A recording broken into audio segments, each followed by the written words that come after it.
Watching Joseph ഫാമിലിയിലേക്ക് എല്ലാവർക്കും സ്വാഗതം. ആദ്യമായിട്ടാണ് ഈ ചാനൽ കാണുന്നതെങ്കിൽ ഒന്ന് സബ്സ്ക്രൈബ് ചെയ്തേക്കണേ.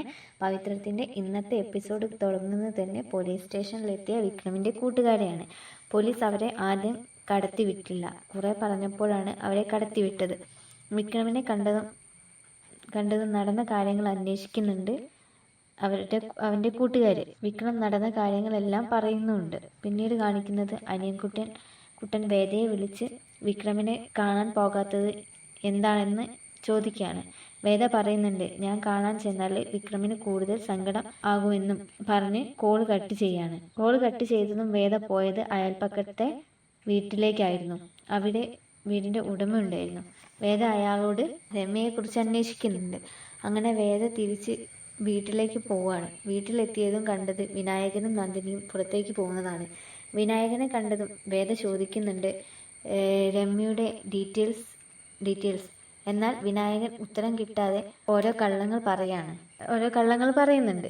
പിന്നീട് കാണിക്കുന്നത് മദ്യപിച്ച് വിക്രമിനെ പോലീസ് പിടിച്ച വിവരം പറയുന്ന രാധയുടെ അച്ഛനെയാണ്. ഇത് കേട്ട് വന്ന രാധ പറയാണ് വിക്രമിനെ ആരോ കുടുക്കിയതാണെന്നും വിക്രം അങ്ങനെയൊന്നും ചെയ്യില്ല എന്നും. എന്നിട്ട് അലമാരയിൽ നിന്നും കുറച്ച് ക്യാഷ് എടുത്ത് ഇറങ്ങുകയാണ്. രാധയുടെ അമ്മ അവളെ തടയാൻ കുറെ ശ്രമിച്ചു, എങ്കിലും നടന്നില്ല. പിന്നീട് കാണിക്കുന്നത് ശങ്കരനാരായണനോട് വിക്രമിനെ കുറിച്ച് പറയുന്ന പത്മത്തെയാണ്. പത്മം പറയുന്നുണ്ട് വിക്രം അങ്ങനെയൊന്നും ചെയ്യുന്നവനല്ല എന്നും ആരോ അവനെ കുടുക്കിയതാണെന്നും. വിക്രമിനെ പുറത്ത് ഇറക്കണം എന്ന വാദമായിട്ടായിരുന്നു പത്മ അവിടെ എത്തിയത്. എന്നാൽ ശങ്കരനാരായണൻ അതിന് തയ്യാറായില്ല. പിന്നീട് കാണിക്കുന്നത് വക്കീലിനെ ഏർപ്പാടാക്കുന്ന രാധയാണ്. പിന്നീട് കാണിക്കുന്നത് പുറത്തു നിന്ന് കയറി വരുന്ന കമലയെ കണ്ട് എവിടെ പോയി എന്ന് അന്വേഷിക്കുന്ന വീട്ടുകാരെയാണ്. കമല ഓരോ കള്ളങ്ങൾ പറയുന്നുണ്ട്. എന്നാൽ സുധാകരന് മനസ്സിലായി കമല വിക്രമിനെ കാണാൻ പോലീസ് സ്റ്റേഷനിൽ പോയതായിരുന്നു എന്ന്. വേദ ചോദിക്കുന്നുണ്ട് കമലയോട് വിക്രമിനെ കണ്ടോ എന്ന്. എന്നാൽ വിക്രമിനെ കണ്ടില്ല എന്നും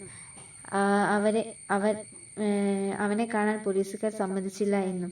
പിന്നീട് കാണിക്കുന്നത് വിക്രമിനെ ഓരോന്ന് പറഞ്ഞ് വിരട്ടുന്ന പോലീസിനെയാണ്. എന്നാൽ വിക്രമിന് അത് ഒട്ടും തന്നെ കൂസലില്ല.